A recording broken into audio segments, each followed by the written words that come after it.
अस्सलाम वालेकुम, आप देख रहे हैं बाखबर सुबह। मैं हूं Faisal Abbasi. Very good morning to all of you. इस उम्मीद के साथ कि आपका दिन बहुत अच्छा गुजरेगा। आज के प्रोग्राम में बहुत सी खबरें, बहुत से मामलात आपके साथ शेयर करेंगे।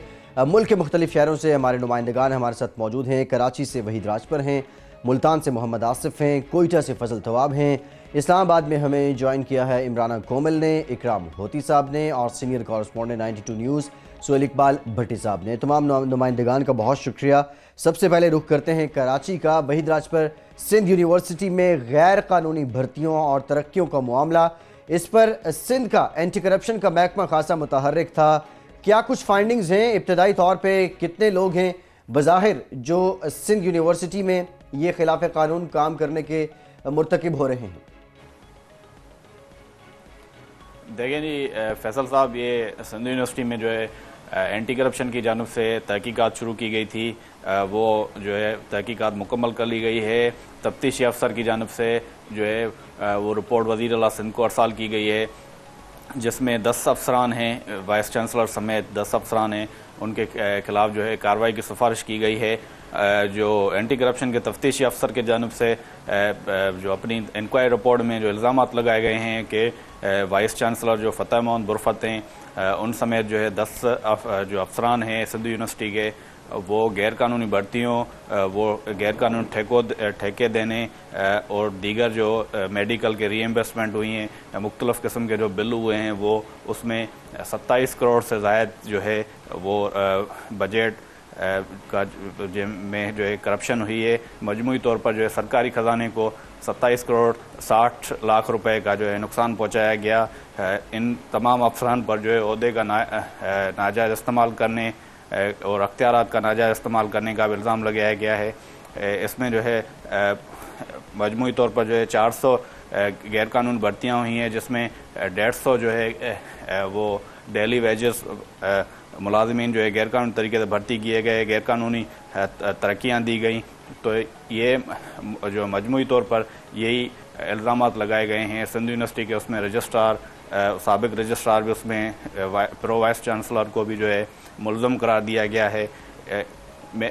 जो ज़राया हमें बताते हैं एंटी करप्शन के ये मामला जो है CNG पंप था, वो एक हुकूमती शख्सियत को जो है उनके फ्रंटमैन को दिया गया था। वो सिंध यूनिवर्सिटी की जो इंतज़ामिया थी, उनकी जानिब से वो ठेका लेकर अपने किसी आम बंदे को जो है वो ठेका CNG पंप का दिया गया था, जिस पर वो हुकूमती जो आम शख्सियत है वो नाराज़ हुई थी, जिस पर जो है एंटी करप्शन की जानिब से वो मामला जो है ये सिंध यूनिवर्सिटी का जो एंटी करप्शन को भेजा गया। इस पर फिर अभी इंक्वायरी हुई है, तो अभी वज़ीर आला सिंध को जो है कार्रवाई के लिए सिफारिश की गई है और तमाम के तमाम जो 10 अफराद हैं, उन पर अफसरान हैं, उन पर केस दाखिल करने की जो है सिफारिश की गई है। जी अच्छा वहीद राजपर, ये अब वज़ीर आला सिंध के लिए तो कड़ा इम्तिहान है ही, लेकिन दूसरी जानिब नैब ने पंजाब यूनिवर्सिटी के वाइस चांसलर डॉक्टर मुजाहिद कामरान के खिलाफ कार्रवाई की। उनके ऊपर भी इसी किस्म के करप्शन के और भर्तियों से मुतल्लिक इल्ज़ामात थे। उन्होंने अपना मौक़िफ़ अपनाया कि ये मामलात फैसला साजी करने के हवाले से इख्तियार उनका नहीं था, बल्कि सिंडिकेट ने फैसले किए थे। भर्तियों का मामला सिंडिकेट के तवस्सुत से हुआ था। तो सिंध यूनिवर्सिटी के हवाले से जो एंटी करप्शन सिंध ने तहकीकात मुकम्मल कर ली हैं, क्या इस मामले के अंदर वाइस चांसलर के ऊपर ही मेन रिस्पॉन्सिबिलिटी फिक्स की गई है या सिंडिकेट के मेंबरान को भी शामिल तफ्तीश करके उनके ऊपर भी कोई जिम्मेदारी आयद की गई है? भट्टी साहब, ये जो भर्तियाँ हुई हैं वो सिंडिकेट से अप्रूवल नहीं ली गई। वाइस चांसलर फ़तेह मोहम्मद बुरफत ने जो तफ्तीश अफसर के सामने जो मौक़िफ़ अख्तियार किया था कि जो जाली भर्तियाँ हुई हैं वो मैंने नहीं, जो मेरे मातहत अफसरान थे, मुझे जो है इससे लाइलम रखा गया। तो ये ना सिंडिकेट से तो अप्रूवल ली नहीं गई, और वाइस चांसलर का जो मौक़िफ़ है कि इनका तो मुझे पता ही नहीं था, ये जो मेरे मातहत अफसरान थे उन्होंने गैर कानूनी तरीके से भर्तियाँ की, जिसमें मैं बराह रास्त इन्वॉल्व नहीं हूँ और ना ही मेरा कोई इससे ताल्लुक़ है, ना जो तरक्कियाँ दी गई हैं ना उससे मेरा ताल्लुक़ है। जो ठेके दिए गए हैं प्रोजेक्ट डायरेक्टर की जानिब से मुख्तलिफ़ जो मरम्मत के बहाली के मुख्तलिफ़ हॉस्टल का काम चल रहा था, उसके जो ठेके दिए गए हैं, उससे भी इन्होंने जो इल्ज़ाम लगा था वाइस चांसलर फ़तेह मोहम्मद बुरफत पे के इन्होंने ये बराह रास्त उसमें इन्वॉल्व हैं। लेकिन इसने तफ्तीश अफसर के सामने ये भी मौक़िफ़ अख्तियार किया है कि इसमें मैं बराह रास्त इन्वॉल्व नहीं हूँ, ये जो है इल्ज़ाम गलत है। तो सिंडिकेट से तो इसकी अप्रूवल ली नहीं गई है। अच्छा विराज भाई, हमें ये भी बताइएगा कि अब अगला लाहेमल क्या होगा एंटी करप्शन सिंध का, स्पेशली क्या वज़ीर आला सिंध को तो रिपोर्ट दी गई है, अगर वज़ीर आला सिंध उन्हें इजाज़त नहीं देते या मंजूरी नहीं देते कि इन अफसरान के खिलाफ आप कार्रवाई करें, तो क्या कार्रवाई रुक जाएगी या एंटी करप्शन एस्टेब्लिशमेंट सिंध अदालत में चलान जमा करवा सकती है? चूँकि सुप्रीम कोर्ट ऑफ पाकिस्तान ने गुज़श्ता रोज़ ये फैसला दिया कि जो पंजाब के अंदर एंटी करप्शन एस्टेब्लिशमेंट का जो रोल था कि वज़ीर आला पंजाब की मंजूरी के बगैर सीनियर अफसरान के खिलाफ कोई कार्रवाई अमल में नहीं लाई जा सकती, यहाँ पे अब क्या तरीक़ेकार होगा नेक्स्ट? देखिए भट्टी साहब, ये एक बड़ा केस है, हाई प्रोफाइल केस है, तो ये तो एंटी करप्शन को जो है SEC 1 में जो है चीफ सेक्रेटरी से मंजूरी लेनी पड़ती है, लेकिन इसमें बड़े अफसरान इन्वॉल्व हैं, vice chancellor, pro vice chancellor, सब रजिस्ट्रार लेवल के जो अफसरान हैं वो इन्वॉल्व हैं। इस वजह से इसकी मंजूरी जो है वज़ीर आला सिंध से ली जाती है कि FIR दर्ज करें ना करें। एंटी करप्शन अगर वज़ीर आला सिंध उनको FIR की जो है वो इजाज़त देते हैं तो इनके खिलाफ जो 10 अफसरान हैं उनके खिलाफ FIR दर्ज होगी, फिर इस गिरफ्तारियाँ भी हो सकती हैं अगर ज़मानत ना ली मुलज़मान ने, तो उसके बाद जो है चालान पेश किया जाएगा कोर्ट में। तो तफ्तीश अब मुकम्मल हो चुकी है।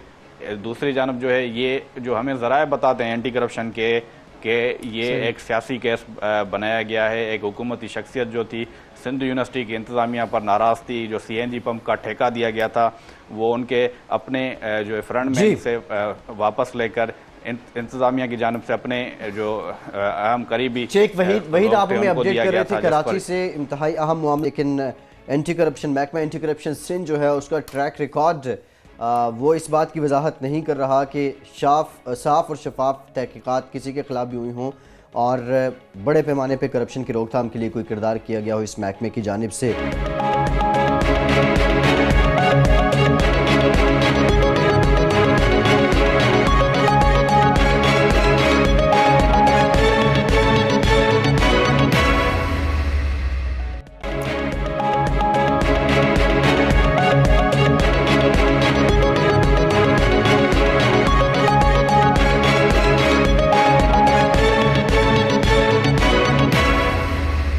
फजल, तो आप कोयटा से हमारे साथ मौजूद हैं और इससे पहले भी कोयटा के अंदर जो इस वक्त खुश्क साली है और उससे मुतालिक हम आपके साथ खबरें शेयर कर चुके हैं। बारिश न होने के बायस बलूचिस्तान के 10 मज़ीद अजला ऐसे हैं जिनमें खुश्क साली जो है अब तूल पकड़ती जा रही है। फजल थवाब, इससे पहले सारे बलूचिस्तान को आफत ज़दा करार देने की बात हो रही थी, क्या अब ये फैसला जल्द कर लिया जाएगा? देखें, पिछले प्रोग्राम में भी और बार हम 92 न्यूज़ रोज़नामा 92 न्यूज़ के ज़रिए जो है ये आगाह कर चुके हैं हुक्मरानों को, ऐवान में बैठे जो लोग हैं उन्हें, कि बलूचिस्तान में सूरत हाल जो है खुशहाली के हवाले से वो गंभीर होती जा रही है और ख़दशात बढ़ते जा रहे हैं। अब जो है बलूचिस्तान में खुशहाली के हवाले से मज़ीद जो है वो 10 अजला में जो है खुशहाली की जो शदीद खुशहाली जो है उसमें लपेट में आ गई है, जिनमें वाशोक है, जलमक्सी है, नौशकी है, पंजगूर है, खारान है, हरनाई है। और साथ ही साथ इन तमाम अजला के डिप्टी कमिश्नर्स ने अपनी रिपोर्ट जो है वो भी PDMA को अरसाल कर दी है कि कितना जो है खुशहाली से उनका नुकसान हो सकता है और क्या क्या इमदादी सामान चाहिए। साथ ही साथ मज़ीद 3 अजला का भी जो है ये कहा जा रहा है कि पिशीन, किला अब्दुल्ला और दीगर जो अजला है वहाँ पर भी खुशहाली की जो सूरत हाल है वो पैदा हो सकती है। मगर बदकिस्मती से हमने देखा कि ज़िला चागी में भी उस वक्त इमदादी सामान रवाना किया गया जब वहाँ पर सूरत हाल गंभीर हो गई और बड़ी तादाद में माल मवेशी मरने लगे और बड़ी तादाद में लोग नकल मकानी करने लगे। अब इन 7 अजला में और दीगर जो 10 अजला है, मजमूई तौर पर 10 अजला है, मगर 7 अजला इस तरह है कि वहाँ पर सूरत हाल इंतहाई गंभीर हो चुकी है और ये कहा जा रहा है कि 78,731 अफराद जो है वो मुतासर हो रहे हैं, जबकि 59,632 अफराद ऐसे हैं, ख़ानदान ऐसे हैं जो शदीद मुतासर हो रहे हैं। इन अजला में मजमूई तौर पर 19 तहसील है, 57 यूनियन कौंसल है और 361 देहात आते हैं। जबकि रिपोर्ट में जितने भी डिप्टी कमिश्नर्स हैं 7 अजला के, उन्होंने जो रिपोर्ट दी है उस रिपोर्ट के मुताबिक 94% चरागाहें जो है वो भी मुतासर हो रही है। तो सूरत हाल जो है बलूचिस्तान के जो दूर दराज इलाके हैं, वाशोक, नौशकी, जलमक्सी, पंजगूर, खारान, हरनाई, वहाँ पर सूरत हाल दिन ब दिन गंभीर होती जा रही है। और बदकिस्मती से बलूचिस्तान में गुज़िश्ता रोज़ हमने देखा था कि बलूचिस्तान असम्बली में इस बात पर बहस हुई, मगर उस तरह की बहस नहीं हुई। सिर्फ ये कहा गया कि बलूचिस्तान को खुद आफतज़दा करार दिया जाए, मगर यहाँ पर बदकिस्मती कहा जाए या क्या कहा जाए कि बलूचिस्तान में अब तक बलूचिस्तान असम्बली में अपोजिशन लीडर का इंतखाब नहीं हुआ है कि अपोजिशन लीडर जो है वो बलूचिस्तान असम्बली में आए और वो जो है इस बात पे बात करे। और दूसरी जानिब हुकूमत की दिलचस्पी का अंदाज़ा इस बात से लगाया जा सकता है कि हुकूमत बलूचिस्तान जो है वो मावन खसूसी के लिए और वज़ीर आला बलूचिस्तान जाम कमाल, चूँकि वो इस वक्त जो है नंबर गेम के हिस्सा बन रहे हैं, जो माजी के वज़ीर आला थे वो उसी का हिस्सा बन रहे हैं और उसी की तरह जो है वो चल रहे हैं। और उन्होंने मावन खसूसी के लिए जो 8 मावन खसूसी बलूचिस्तान में लाने थे उनके लिए काबीना में बिल ले आए, काबीना के बाद बलूचिस्तान असम्बली में बिल ले आए और बिल को मंजूर भी कर लिया, अपोजिशन ने मुस्तरद किया, मगर उन्होंने मंजूर कर लिया। और कल तो देखें कि उस बिल पे इतनी तेज़ी से काम हो रहा है कि कल उनमें से 4 मावन खसूसी के लिए नोटिफिकेशन भी जारी कर दिया गया है, तायनातियाँ भी कर दी गई है। मगर बलूचिस्तान में जो असल मसला चल रहा है खुदसाली के हवाले से और खुदसाली की लपेट में है और मज़ीद गंभीर होती जा रही है, उस हवाले से बलूचिस्तान के जो अरकान असम्बली है और हमारे वज़ीर आला बलूचिस्तान जाम कमाल के सामने जो है कोई भी बात नहीं रखी जा रही है और ना ही संजीदगी नज़र आ रही है। इन अज़ला के जो मुतासरा इलाके हैं, इन अज़ला के लोग 92 न्यूज़ से राब्ते कर रहे हैं कि खुदारा हुकूमत से हम अपील करते हैं कि यहाँ पर सूरत हाल गंभीर हो चुकी है, लिहाजा खुदारा यहाँ पर जो है बलूचिस्तान के बेशतर इजला का पानी पहले ही दरिया सिंध के जरिए से सिंध के बड़े जिम्मेदार चोरी कर लेते हैं। मामला मुतअद्दिद मरतबा टेकअप किया गया। अब इस वक्त बलूचिस्तान के बेशतर इजला को खुश्कसाली का सामना है। प्रोविंशियल डिजास्टर मैनेजमेंट अथॉरिटी के पास इस सूरत हाल से निपटने के लिए क्या प्लान मौजूद है?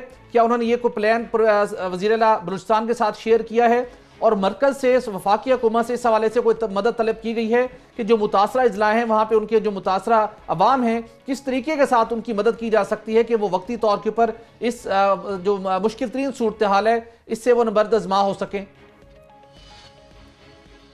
जी बिल्कुल, देखिए 7 अज़ला के डिप्टी कमिश्नर ने PDMA को तमाम अपनी जो सूरत हाल है अज़ला की उससे आगाह कर दिया गया है। PDMA को रिपोर्ट मौसूल हो गई है। PDMA के पास जो है इमदादी सामान भी मौजूद है और दीगर जो हंगामी सूरत से निमटने के लिए दीगर जो सामान होते हैं, खुराक का सामान है, वो भी मौजूद है। मगर अब तक बलूचिस्तान की जो हुकूमत है उन्होंने इस हवाले से कोई ना नोटिस लिया है ना कोई इस हवाले से कोई अहकामात जारी किए हैं।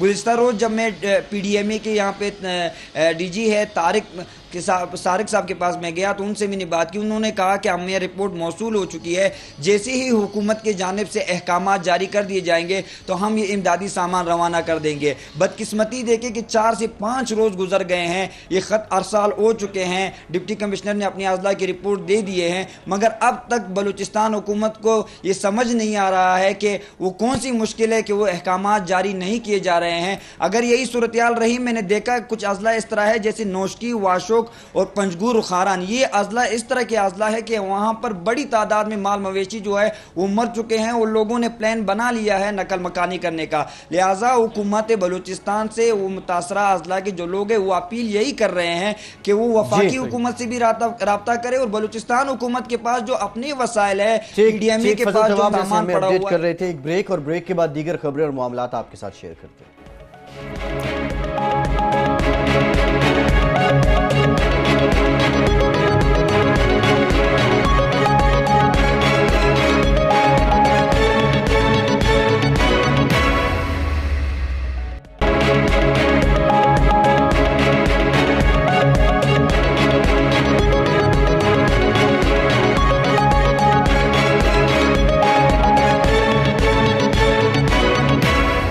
ब्रेक के बाद एक बार फिर से आपको खुशामदीद कहेंगे और FBI के पॉलिसी विंग की एक और गलत पॉलिसी सामने आई है। 2 टोबैको कंपनीज को नवाज कर पाकिस्तान के खजाने को तकरीबन 90 अरब रुपए नुकसान दिया गया है।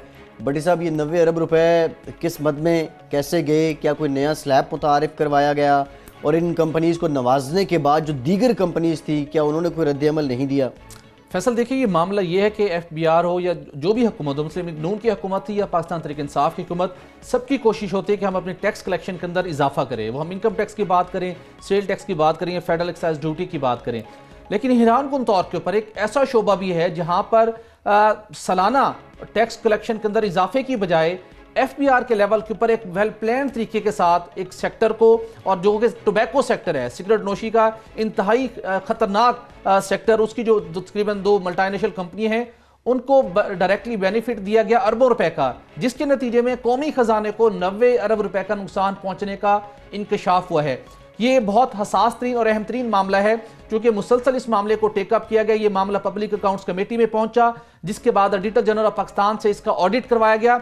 ऑडिटर जनरल पाकिस्तान ने भी इसके अंदर 33 अरब रुपए से ज़ायद सालाना की टैक्स कमी की निशानदही की और कंपनियों के प्रॉफिट में इजाफे की निशानदही की। स्टेट बैंक ऑफ पाकिस्तान ने अपनी रिपोर्ट में वाज़ेह तौर पर लिखा कि जब इनको ये रिलैक्सेशन मिली, जो कि एफबीआर की जानिब से टैक्स रसीद तैयार करने वाली कंपनियों के ऊपर फेडरल एक्साइज ड्यूटी के 2 टियर थे टैक्स के, तीसरा टियर मुतारिफ करवाया गया, जिसके नतीजे में सिगरेट का उनका पैक सस्ता हुआ, जिसके नतीजे में सिगरेट नोशी के अंदर इजाफा हुआ, उन कंपनियों के मुनाफे में इजाफा हुआ। लेकिन अगर नुकसान हुआ तो कौमी खजाने को नुकसान पहुंचा, अगर नुकसान हुआ तो एफबीआर के टैक्स कलेक्शन को नुकसान पहुंचा।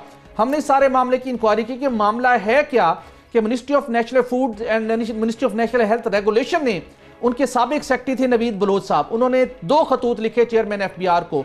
उसके बाद मौजूदा secretary national health regulation Zahid Saeed साहब ने खत लिखे एफबीआर को कि जो मल्टीनेशनल कंपनियों को नवाजने के लिए फेडरल एक्साइज ड्यूटी का जो 3rd टियर मुतारिफ करवाया गया, इसके नतीजे में ना सिर्फ कौमी खजाने को भारी नुकसान पहुंच रहा है, बल्कि पाकिस्तान के अंदर सिगरेट नोशी में इजाफा हुआ है। फैसल दुनिया भर के अंदर सिगरेट नोशी को कंट्रोल करने के लिए आलमी मुख्तलिफ इदारों का कन्वेंशन के ऊपर दस्तखत भी पाकिस्तान ने किए हुए हैं, और दुनिया के दीगर ममालिक जो टूल इस्तेमाल करते हैं सिगरेट नोशी के ऊपर काबू पाने के लिए, वो हर साल बतदरीज टैक्स को बढ़ाया जाता है। पाकिस्तान में पहले भी टैक्स की शरह कम तरीन थी, लेकिन 2 साल कबल एफबीआर की जानिब से इसके ऊपर मजीद टैक्स कम कर दिया गया। इसकी जब हमने मजीद तहकीकात की तो ये बुनियादी किसकी जिम्मेदारी है? ये जिम्मेदारी है एफबीआर के पॉलिसी विंग की, जो टैक्स से मुतल्लिक जो पॉलिसी तैयार करता है टैक्स इस्लाहात के हवाले से, फेडरल एक्साइज ड्यूटी के हवाले से, सेल टैक्स के हवाले से। वहां पर जो बुनियादी ड्यूटी आयद होती है वो उसके जो मेंबर पॉलिसी हैं, जिनका नाम डॉक्टर मोहम्मद इकमाल है, उनकी ये बुनियादी जिम्मेदारी है कि वो बोर्ड को, वो चेयरमैन एफबीआर को इसके मामले के ऊपर ना सिर्फ अपनी सिफारिशात देते, बल्कि ministry of national health regulation ने जो खतूत लिखे, ऑडिटर जनरल ऑफ पाकिस्तान ने जो ऑडिट किया, उसकी रोशनी में उनका यह बुनियादी फर्ज बनता था कि इस मामले को टेकअप करते। लेकिन उसके बावजूद पूरी इसरार खामोशी अडॉप्ट की गई उनकी पूरी पॉलिसी विंग की जानिब से, उनकी जानिब से। तो पता चला कि फिर आखिर सेनेट की एक खसूसी कमेटी कायम की गई जो इस सारे मामले की तहकीकात कर रही है। उस तहकीकात के अंदर इंकशाफ हुआ कि वो लोग जिन्होंने टोबैको सेक्टर को अरबों रुपए के प्रॉफिट में उनके इजाफे के लिए उनको फैसिलिटेट किया, कौमी खजाने को नुकसान पहुंचाया, और एफबीआर के वो ऑफिसर उनके अपने बच्चे उन्हीं कंपनियों के अंदर मुलाजमत इख्तियार कर रहे हैं। एफबीआर के बेशतर अफसरान उन्हीं कंपनियों से दीगर मराहत हासिल कर रहे हैं, जिसके अंदर गाड़ियों का इस्तेमाल भी है। इस सेनेट की खसूसी कमेटी ने चेयरमैन एफबीआर को आइंदा कमेटी के ऊपर कमेटी में स्पेशली तलब कर लिया है और उनसे जवाब मांगा गया कि एफबीआर के कौन से अफसरान हैं जिनके बच्चे मल्टीनेशनल टोबैको कंपनीज में काम कर रहे हैं, जिसके अंदर डॉक्टर इकबाल साहब के बच्चे भी इस कंपनी के अंदर मुलाजमत इख्तियार किए हुए हैं। और सबसे इंपॉर्टेंट, डॉक्टर मोहम्मद इकबाल साहब वाहिद शायद ऐसे ऑफिसर होंगे जो गुज़श्ता 5-6 साल से एक विंग के अंदर अपॉइंट है, और एफबीआर की एक स्ट्रेटजी पॉलिसी के मुताबिक, सरकारी पॉलिसी के मुताबिक 3 साल से ज़ायद अरसा किसी एक अफसर को एक जगह पे अपॉइंट नहीं रखा जाता, इसलिए कि वो मुतलका सेक्टर के साथ उसके हैंड इन ग्लव्स ना हो जाएं। लेकिन हैरान कुन तौर के ऊपर ये मामला अब नैब के पास भी पहुंच चुका है। नैब इस मामले को देखेगा कि किस तरीके के साथ किन अफसरान ने इस मामले को नुकसान पहुंचाया। लेकिन वजीर खजाना, वजीर आज़म के मामले खसूसी और चेयरमैन एफबीआर को इस मामले को देखना चाहिए कि एफबीआर के पॉलिसी विंग ने और मेंबर पॉलिसी ने जो अपना रोल प्ले करना था वो रोल उन्होंने प्ले क्यों नहीं किया। ठीक, बड़ी साहब, एक जानिब पॉलिसी की गलती और दूसरी जानिब अगर एफबीआर मुतहर्रिक होता है तो वहाँ लोग हटदर्म हो जाते हैं। एक और इंतहाई अहम मामला, रोजनामा 92 न्यूज़ में भी ये खबर पब्लिश हुई है। कम्युनिटी स्कूल्स असातिज़ा को 9 माह से तनख्वाहें नहीं मिली हैं। इमराना कोमल की ये खबर है। इमराना हमारे साथ मौजूद हैं। इमराना, ये स्कूल्स कितने अरसे से चल रहे हैं, किसके ताउन से चल रहे थे, तनख्वाह देनी किसने थी, और 9 महीने की ताखीर? जी, सबसे पहले तो यही बात कि ये वाले जो स्कूल हैं इनकी फॉर्मेशन को समझना बहुत ज़रूरी है।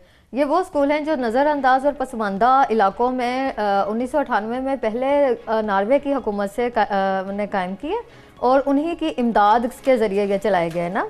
और 1998 से लेकर 2007 तक ये मुस्तकिल तौर पर नेशनल एजुकेशन फाउंडेशन के ताउन से चलते रहे। उसके बाद इन्होंने जैसे ही ये मंसूबा ख़त्म हुआ तो वजारत तालीम को के अंडर ये आ गया और ये बेसिक एजुकेशन कम्युनिटी स्कूल्स के नाम से काम करने लगा। इसकी ख़ास बात यह है कि ये 11,000 स्कूल हैं और ये ऐसे इलाकों में कायम हैं जहाँ कोई, यानी कि ऐसे समझें कि एक मोहल्ले की सतह पर एक घर में, स्कूल टीचर के घर में ये स्कूल मौजूद हैं जो उनको पढ़ाता भी है, जो बच्चों को लेकर भी आता है, बच्चों की इनरोलमेंट से लेकर तालीम और तरबियत सारी की सारी उसकी ज़िम्मेदारी है। और उसके बदले में उसे 8,000 रुपये माहाना तनख्वाह मिलती है जो समाही बुनियादों पर मिलती है और वो भी पिछले 9 माह से नहीं मिल रही।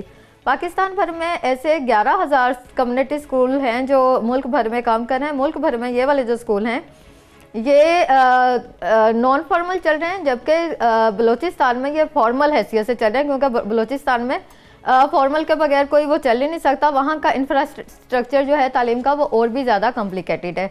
और इन 11,000 स्कूलों में 12,480 स्कूल टीचर्स काम कर रहे हैं और मुस्तकिल बुनियादों पर इल्म का नूर जो है वो जहालत के अंधेरों में फैलाने में अपना किरदार अदा कर रहे हैं। और लेकिन इसके साथ साथ ये 2 काम कर रहे हैं।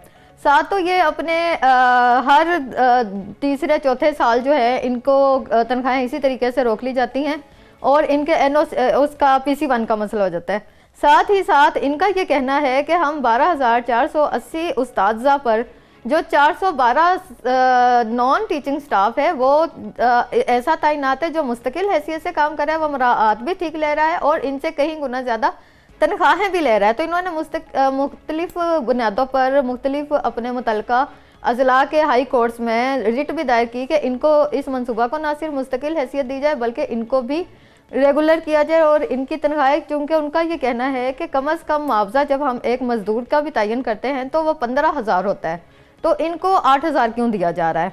उस हवाले से भी मुल्क भर के 5 हाई कोर्ट्स ने बाकायदा तौर पर हुकूमत को हदायत भी जारी की हैं कि इनको मुस्तकिल किया जाए और इनके मुतालबात जो है ना वो तस्लीम किया जाए। जबकि दूसरी जानिब हमने ये भी देखा कि 1 अक्टूबर से लेकर 15 अक्टूबर तक ये तमाम जो पाकिस्तान भर के बेसिक एजुकेशन स्कूल के टीचर्स थे इन्होंने अपना इत्तेहाद शो किया और नेशनल प्रेस क्लब के सामने धरना दिया, जिस पर मुतल्लिका हुकूमती नुमाइंदगान ने इनको 45 दिन के अंदर अंदर जो है ना मुतालबात के हकूक़ के लिए ना वो कहा कि जी हम ये बताइएगा कि नॉर्वे का इन स्कूलों के क़याम के हवाले से ताउन भी हासिल है, लेकिन उसके बावजूद अब तनख्वाहें नहीं मिल पा रही। तनख्वाहें जारी ना करने की कोई बुनियादी वजह क्या बताई गई है? क्या मिसमैनेजमेंट है या फंड्स की किल्लत का मामला है? जी, ये नॉर्वे की जो ताउन था वो 2007 तक रहा था। 2007 के बाद ये बाकायदा वजारत तालीम के तहत ये मंसूबा आ गया और अब ये हुकूमत पाकिस्तान ही इसको चला रही है, क्योंकि ये मंसूबा ये करार दिया जा रहा है कि ये वाकई में जो शरह ख्वानदगी है उसमें कमी लाने के लिए एक बहुत मुफीद हथियार साबित हो रहा है। और इसी को मुस्तकिल बुनियादों पर इस प्रोजेक्ट को चलाने के लिए समरी भी हुक्मरानों के सामने पेश कर दी गई है। और ख़ास तौर पर इसमें एक ख़ास बात यह है कि उन्होंने 45 दिन का जब वक्त दिया और उन्होंने कहा कि हम आपका मुतालबा तस्लीम कर लेंगे। अब इशू यह है कि अब ये तकरीबन हफ्ता 1.5 हफ्ता रह गया है 45 दिन में, लेकिन अभी तक उन्होंने कोई पेशरफ्त नहीं की, जिस पर इन तमाम स्कूलों के पाकिस्तान भर के स्कूलों ने 26 नवंबर को दोबारा से मुल्क भर में हड़तालें और नेशनल प्रेस क्लब के सामने धरना देने का ऐलान किया है। और उनका ये कहना है, उन्होंने ये कहा है कि हम भरपूर ताकत के साथ आएंगे और स्कूलों के बच्चों को भी लेकर आएंगे। और यहाँ मैं ये भी बताती चलूँ थोड़ा सा कि इन स्कूलों के टीचर्स का ये भी कहना है कि ना हम लोग ना सिर्फ ये धरना देंगे बल्कि उन्होंने ये कहा है कि हमारी जो इसके मुस्तकिल किए जाने वाला मसला है ना वो मुस्तकिल हमें मुस्तकिल बुनियादों पर किया जाए। आपने अपडेट किया, बहुत शुक्रिया आपका।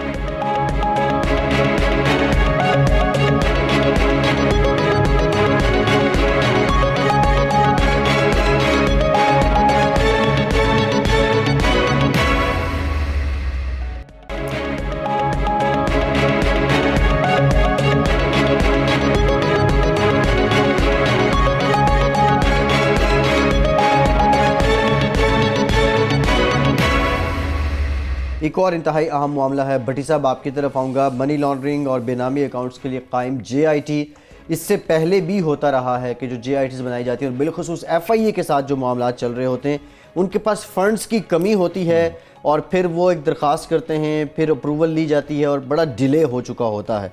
अब की बार कितने पैसे मुतालबा किया गया है JIT की जानिब से और एक ही बार ये फंड्स क्यों नहीं दे दिए जाते? Faisal, supreme court of Pakistan के हुक्म पर FIA मुल्क की तारीख में एक सबसे बड़े स्कैंडल जो कि जाली बैंक अकाउंट्स और मनी लॉन्ड्रिंग से मुतल्लिक है, उसकी तहकीकात कर रहा है और ये तहकीकात से जितनी पेशरफ्त होती है ये महलावार सुप्रीम कोर्ट ऑफ पाकिस्तान को भी इससे मुतल्लिक आगाह किया जा रहा है। लेकिन पहले भी अपने प्रोग्राम में हमने ये स्टोरी की थी कि FIA को फंड्स की किल्लत का सामना है। JIT का जो हेड क्वार्टर बनाया गया वो कराची में कायम किया गया और JIT की मावनत के लिए जितने मुख्तलिफ इदारों से जिन अफसरान की खिदमात हासिल की गई, कराची में उनके रिहाइश के लिए, उनके ट्रैवलिंग के लिए, बाकी अखराजात को पूरा करने के लिए FIA के पास फंड्स नहीं है। वजारत दाखिला को पहले भी लिखा गया था 20 मिलियन रुपए यानी 2 करोड़ रुपए की ग्रांट तलब की गई थी, लेकिन सिर्फ 1 करोड़ रुपए जारी किए गए थे। लेकिन अब दोबारा DG FIA बशीर मेमन साहब की जानिब से वजारत दाखिला को, सेक्रेटरी दाखिला को एक खत लिखा गया है जिसमें ये सारी सूरत हाल बयान की गई है कि किस कंडीशन के अंदर ये FIA के हुकाम और JIT ये काम कर रही है। फंड्स की किल्लत का सामना है चूंकि अब FIA ने इन जाली बैंक अकाउंट्स और मनी लॉन्ड्रिंग के तहकीकात को हतमी मरहले में दाखिल करने के लिए उन्होंने जिसका दायराकार वसी किया है, उसके अंदर उन्होंने न सिर्फ पाकिस्तान के अंदर मुख्तलिफ कंपनियों की खिदमात हासिल की हैं, फोरेंसिक ऑडिट के लिए उन्हें अदायगियाँ करनी है और उसके साथ साथ कुछ एक लाहौर की लॉ फर्म की भी खिदमात हासिल की गई हैं, जो कि इन तमाम केसेस को जब इनका चलान पेश किया जाएगा तो ना सिर्फ ट्रायल कोर्ट के अंदर बल्कि सुप्रीम कोर्ट ऑफ पाकिस्तान में भी इन केसेस के अंदर वो पेश होंगी और कॉन्टेस्ट करेंगे इस सारे मामले को। तो FIA की जानिब से उस लॉ फर्म को भी अदायगियां होना बाकी हैं। इसके साथ जो मजीद 5 करोड़ रुपए की ग्रांट तलब की गई है उसकी वजह यह बताई गई है कि FIA के हुकाम बैरून मुल्क जाना चाहते हैं। जो मनी लॉन्ड्रिंग का जो मामला है, जो जाली बैंक अकाउंट्स का मामला है, उसके कुछ लोग बैरून मुल्क मुकीम हैं, उन्हें पाकिस्तान लेके आने ताकि उन्हें शामिल तफ्तीश करके अदालतों में पेश करके उनके खिलाफ कार्रवाई अमल में लाई जा सके। और उसके साथ साथ कुछ बैरून मुल्क से FIA की टीमों ने जो शवाहिद हासिल करने हैं उसके लिए भी उन्हें फंड्स की जरूरत है, जिसके नतीजे में FIA ने तो दो टोक अंदाज में बताया है वजारत दाखिला को कि उनके पास सरप्लस फंड्स बिल्कुल मौजूद नहीं है, सप्लीमेंट्री ग्रांट के जरिए से ही इस मकसद को हासिल किया जा सकता है, लिहाजा 5 करोड़ रुपए की रकम फौरी तौर पर जारी की जाए। तहम अब ये मामला जो पहले भी 1 करोड़ रुपए जारी हुए थे, वजारत दाखिला ये सारा मामला वजारत खजाना को अरसाल करती है और वजारत खजाना की जानिब से मंजूरी मिलने के बाद ही सप्लीमेंट्री ग्रांट जारी की जाती है। मुल्की तरीके एक बहुत बड़ा स्कैंडल है।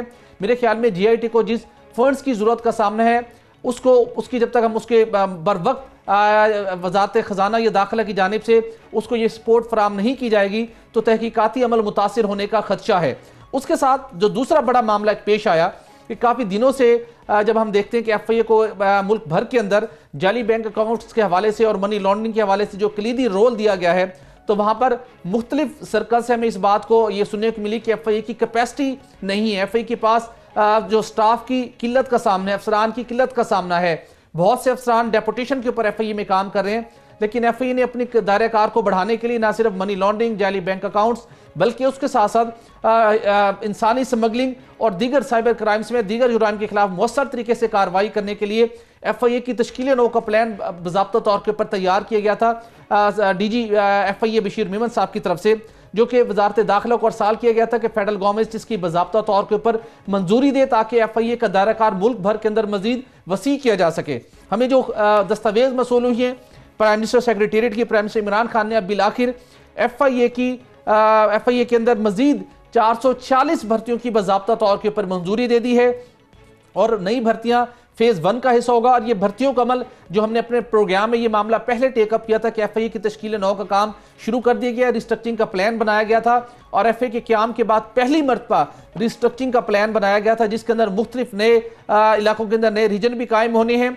और उसके मुताबिक बैरून मुल्क 2-3 ममालिक जिसके अंदर ईरान शामिल है, जिसके अंदर यूनान शामिल है, जिसके अंदर तुर्की शामिल है, वहाँ पर सफारत खानों के अंदर FIA के अफसरान की तकर्री का अमल शुरू होना था। कुछ अफसरान को तैनात कर दिया गया है, लेकिन पाकिस्तान में एयरपोर्ट्स के ऊपर ह्यूमन ट्रैफिकिंग के हवाले से, जाली बैंक अकाउंट, साइबर क्राइम के हवाले से मजीद अफसरान की और मुलाजमीन की खिदमात दरकार थी, जो कि अब इस बाज़ाब्ता तौर पर जो प्राइम मिनिस्टर ने जिस प्लान की मंजूरी दी है, इस प्लान के तहत ये भर्तियां अमल में लाई जाएंगी। नई भर्तियां फेज 1 का हिस्सा होंगी, जिसके तहत तरजीही बुनियादों के ऊपर 3 एडिशनल डायरेक्टर जनरल की का तकर्रुर अमल में लाया जाएगा। इसके साथ साथ 8 डायरेक्टर, 7 एडिशनल डायरेक्टर्स की असामियों पर भी भर्तियां अमल में लाई जाएंगी। और इसी के साथ जो प्राइम मिनिस्टर पाकिस्तान ने अप्रूवल दी है, इसी प्लान के तहत 32 डिप्टी डायरेक्टर्स, 95 असिस्टेंट डायरेक्टर्स और 341 इंस्पेक्टर्स भी भर्ती किए जाएंगे। इस हवाले से FIA को जब ये 486 नई भर्तियां की जाएंगी तो तकरीबन FIA को सालाना तो कोई 35 से 40 करोड़ रुपए के इजाफी फंड्स की भी जरूरत होगी। वजारत खजाना की जानिब से इजाफी फंड्स जारी किए जाएंगे, जिसके तहत FIA के जो दायरा कार है न सिर्फ उसको वसी किया जा रहा है, बल्कि इंसानी स्मगलिंग के अंदर मुलविस जो मुख्तलिफ ग्रोह हैं उनके नेटवर्क को तोड़ने के लिए और मनी लॉन्ड्रिंग के खिलाफ मौसर तरीके से कार्रवाइयां करने के लिए जो नए रीजन्स कायम होंगे और उसको मौसर तरीके से कार्रवाई अमल में लाई जाएगी। इसके साथ साथ जो FIA के तश्कील नौ का प्लान बनाया गया था, उसके अंदर CPEC के तहत जो तिजारती सरगर्मियां बढ़ने जा रही हैं उसको भी काफी फोकस किया गया था। वाज़ेह तौर के ऊपर मेंशन किया गया था कि हमें गिलगित बल्तिस्तान के अंदर उसके साथ CPEC के रूट्स के ऊपर भी कुछ नए दफातर कायम करना होंगे, ताकि जो ट्रेड होनी है उसके साथ साथ जो पाकिस्तान के अंदर तिजारती सरगर्मियां बढ़नी है उसके हवाले से भी FIA अगर किसी किस्म की कोई उसके अंदर कोई खिलाफ वर्जी होती है, कोई कुछ जुराइम का इर्तिकाब होता है, तो FIA उन मामलात को भी मौसर तरीके से हैंडल कर सके। तो एक अच्छी इनिशिएटिव है। गवर्नमेंट ने तश्कील 9 के पहले मरले के ऊपर बाज़ाब्ता तौर के ऊपर अमल दरामद शुरू करते हुए नई भर्तियों की अब मंजूरी दे दी है। जी ठीक, भट्टी साहब आपने बड़ा डिटेल इससे मुतालिक बताया। एक और इंतहाई अहम मामला है, बारिशें न होने की वजह से बलूचिस्तान जिस तरह मुतासर, हमने पहले बात की, सिंध में भी बड़े पैमाने पर लोग जो हैं मुतासर हो रहे हैं। और होती साहब आपकी खबर है अब पंजाब में भी इसके असरात नज़र आना शुरू हो गए हैं। जो फसलें इस मौसम में नवंबर दिसंबर में बोई जाती हैं, क्या वो उसी तनासुब से बोई गई हैं जिस तरह पिछले साल बोई गई थी, या उनमें भी कमी हुई है? जी, हमने तकरीबन कोई 6 महीने पहले ये रिपोर्ट किया था कि सिंध के इलाके ठट्ठा, बदीन और कोस्टल इलाके जो वहां के साहिली, वहां पर खुश्कसाली शुरू हो चुकी है और वहां से लोग नकल मकानी करके दूसरे इलाकों में जा रहे हैं और शहरों पर भी बोझ पड़ रहा है और वहां पर फसलें बिल्कुल नहीं उगाई जा रही। ये जो हमारी स्टोरी थी, इसके बाद सेनेट की मुख्तलिफ कमेटियों में एक नोटिस लिया गया और मालूम किया गया कि सूरत हाल कितनी गंभीर है। उसके बाद यह हुआ कि जो वजीर माहौलियात हैं उन्होंने इसको टेकअप किया और उन्होंने मालूम किया कि बाकी जो मुल्क के सूरत हाल है वो क्या है, पंजाब में क्या हो रहा है। तो पंजाब में भी खुश्कसाली रिपोर्ट की गई और जो पंजाब की खुश्कसाली है वो जरताज गुल वजीर ने कल हमें बताई 92 न्यूज को। उन्होंने कहा कि जो चोलिस्तान है, डीजी खान है, यहां पर यह सिंध से भी ज्यादा सूरत हाल खराब हो गई है। वहां पर जो सिंध के इलाकों में से नकल मकानी हो रही है, उस आबादी की तादाद से जो चोलिस्तान डीजी खान में नकल मकानी हो रही है खुशहाली की वजह से, वो उससे तकरीबन दुगनी है और वहां इस साल फसलें नहीं बोई जाएंगी। फिर हमने राब्ता किया जो सैयद मुजफ्फर हुसैन शाह है, साबिक वजीर आला सिंध और जो हेड करते हैं जो फूड सिक्योरिटी कमेटी है सेनेट की उसको, तो उन्होंने डीजी ज़राअत पंजाब से एक ब्रीफिंग ली कल। उनसे ब्रीफिंग लेने के बाद जो मालूमात सामने आई है वो बहुत ज्यादा खौफनाक है। वो ये है कि गुज़श्ता साल 8.83 मिलियन हेक्टेयर पर गंदम बोई गई थी और इस दफा तकरीबन 8 मिलियन हेक्टेयर का टारगेट रखा गया कि इस पे गंदम बोई जाएगी। लेकिन जो अभी नवंबर और दिसंबर में गंदम बोई जा रही है वो तकरीबन उसका 38% है, यानी कि 52% तक गंदम जो है वो इस दफा कम होगी। ये गंदम हमें इंपोर्ट करनी पड़ेगी। अगर ये गंदम वाकई इतनी कम हो गई जिस तरह के ज़राअत का महकमा कह रहा है, तो ये सूरत हाल बहुत ज्यादा खौफनाक हो जाएगी और इसकी वजह खुशहाली होगी और पानी का ना होना होगा। अगर ये सूरत हाल बन गई तो इसके लिए जो डिजास्टर मैनेजमेंट की जो वजारत है वफाक की, वो क्या करेगी? वो पहले से इंपोर्ट की फिगर्स लाएगी और वजारत तिजारत को ये बंदोबस्त करना पड़ेगा कि पाकिस्तान की जो जरूरत है, जिसमें 80% खुराक की जरूरत है और 20% कन्फेक्शनरी यानी बेकरियों की जरूरत है, उसके लिए गंदम इंपोर्ट करना पड़ेगी। अगर ये गंदम इंपोर्ट की गई तो पाकिस्तान की जो ज़र मुबादला की इस वक्त सूरत हाल है उसमें पाकिस्तान के साथ एक और ट्रेजेडी पेश आ जाएगी। लिहाजा ज़र मुबादला की सूरत हाल और खुशकसाली इस दफा इकट्ठे होकर पाकिस्तान पे हमला कर चुकी हैं, और इसके लिए जो एमरजेंसी को फायर वॉलिंग करनी पड़ेगी जो हुकूमत को, उसके लिए तैयारी की जा रही है। होती साहब, एक मौसमी तगीरात का मामला तो है जिसके नतीजे में बारिशें कम हुई और डैम से पानी कम आया और इसके लिए सूबों को पानी की किल्लत का सामना था। हम दूसरी जानिब जो पानी हमारे पास दस्तयाब है उसको मौसर तरीके से इस्तेमाल करने के लिए भी कोई तरीक़ेकार वज़ा नहीं किया जा रहा, चूंकि हमारे यहाँ फ्लडेड इरीगेशन है जिसके नतीजे में तकरीबन 50% पानी हमारा ज़ाया हो जाता है। जी, ये जो पानी का ज़िया है ये तो दो तरीके से होता है, एक तो फ्लड इरिगेशन है, दूसरा जो हमारे दरिया हैं उनमें पानी जो है वो भाप बनकर उड़ जाता है, और ये 57% कहा जाता है कि पाकिस्तान का 57। होती साहब आपका, सुहेल इकबाल भट्टी साहब आपका, दीगर नुमाइंदगान का भी बहुत शुक्रिया। फैसल को इजाजत दीजिए।